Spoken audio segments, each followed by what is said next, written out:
Let's take you back to one of our top stories, and that has to do with that assault allegedly by the VIP protection unit for Deputy President Paul Mashatile.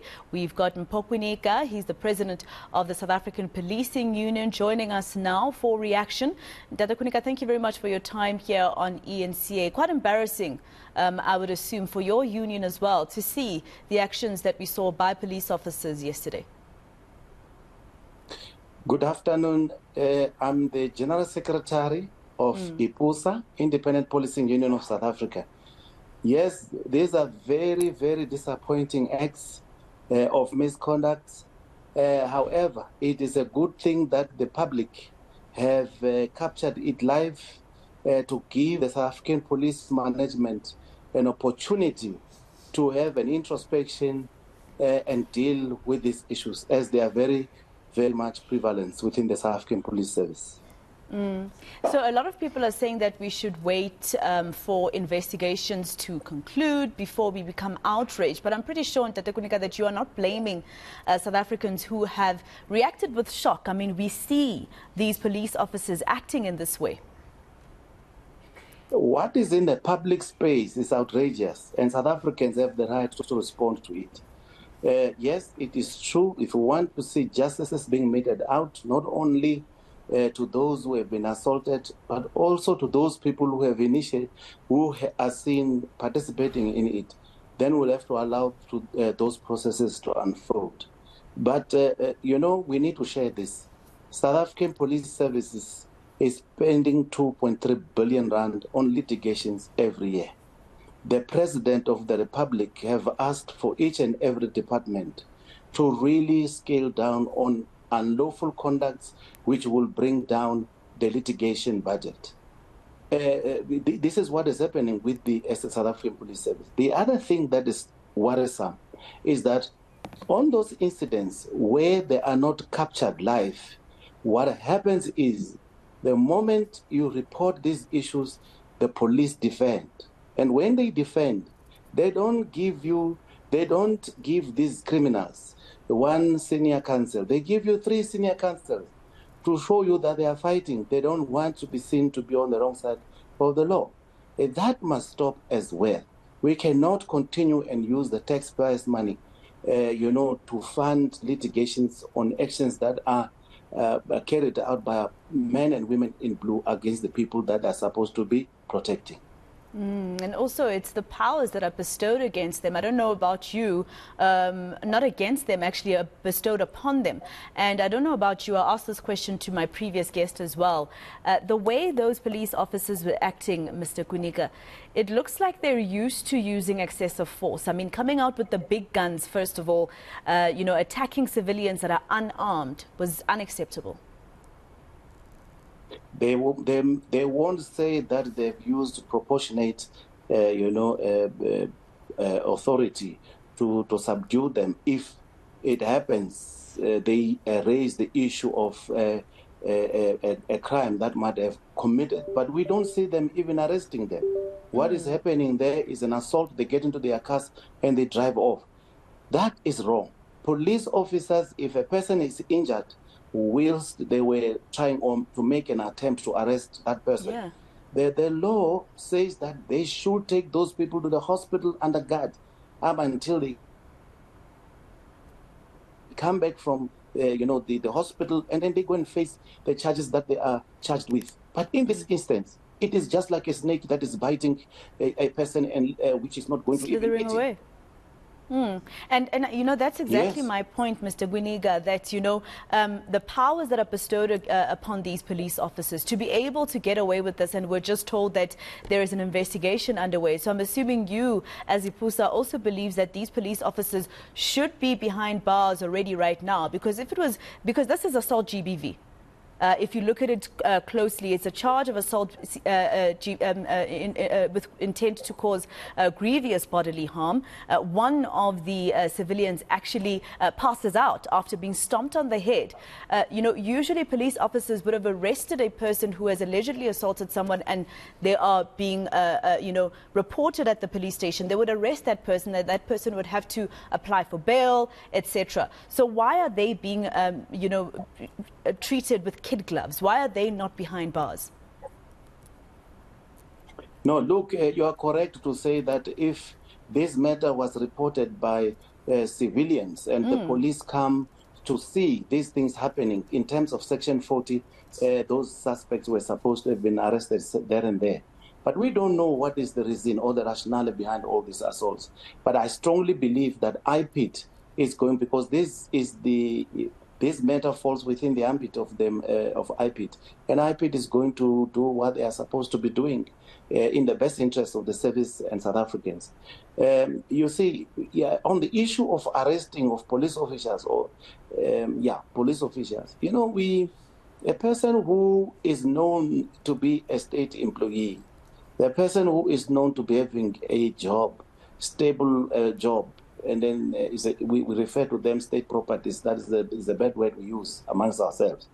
Normally what we do is that we gather all information, we hand it over to the public prosecutor, and the public prosecutor will then make a decision, and a warrant of arrest is issued. Those people has to go and answer.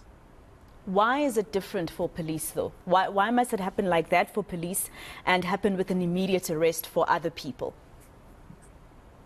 I think the reason behind this is that within this, when they're busy executing their duties, there's somewhere where they are allowed to use violence, in terms of Section 49 and other provisions that are there. So for them to go, for their docket to go through this tight scrutiny, it is to make sure that they are not unnecessarily, being put behind bars. And it does not mean that they are not under arrest. Let me deal with this issue in this format. Section 38, the method of securing the accused attendance in court.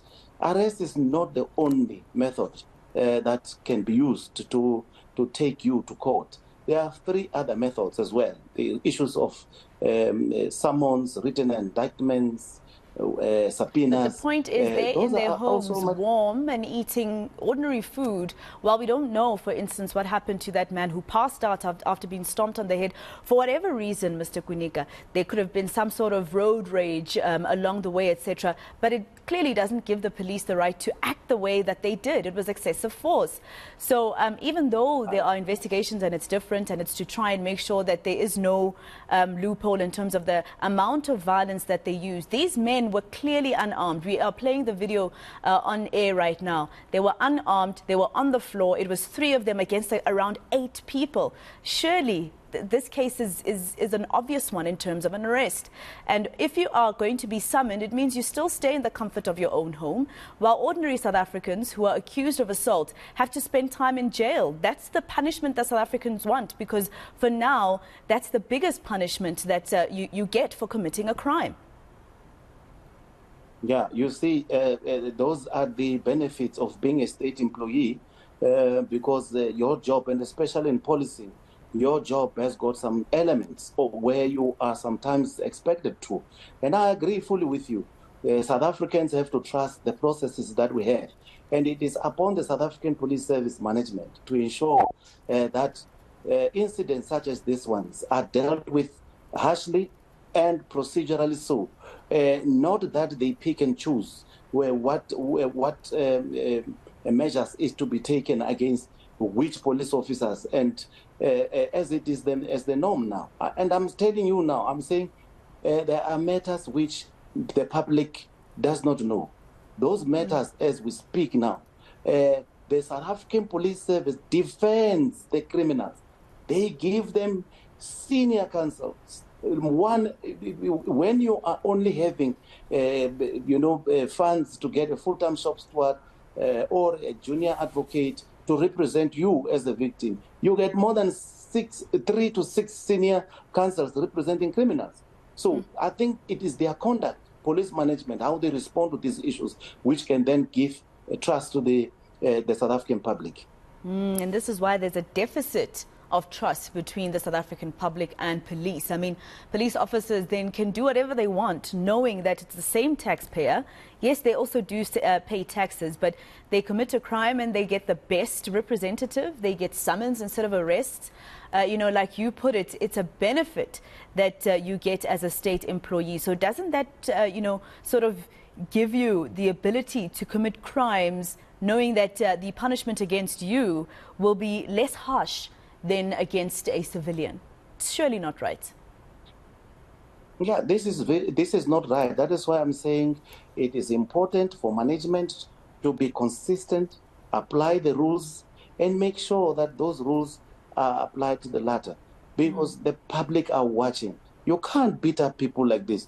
These things, we used to see them before 1994. We can't allow these things to happen post 1994. And it should not be a business as usual. Now that it is in the public space, the National Commissioner, General Masemula, he needs to deal with it. And I think he needs to summon the top management and speak to them, because these inputs to the 2.3 billion rand on litigations that they are paying the public outside there for unlawful arrest, unlawful conduct, unlawful assaults, and all these things that are happening now. And we as IPOSA wants to call upon the state attorneys. State attorneys must not just settle matters. The state attorneys must also give remedial actions. The police have been giving out lots of money, which means that they are wrong at all the times. But why keep on pumping money on paying and settling things without even giving remedial actions? We need to deal with these issues, all of us as South Africans, and we are so happy that this matter is now in a public space, and it is showing the brutality the South African police service possess against the people that they should protect. Oh. Well, it's quite concerning, and I really do hope that as unions you also are aware of the role that the very important role that you play to ensure that police officers don't just think they can just get away with anything just because they have lawyers, best lawyers on standby, etc. Thank you so much for speaking to us. That was Independent Policing Union of South Africa General Secretary Mpho Kwinika. Right, let's take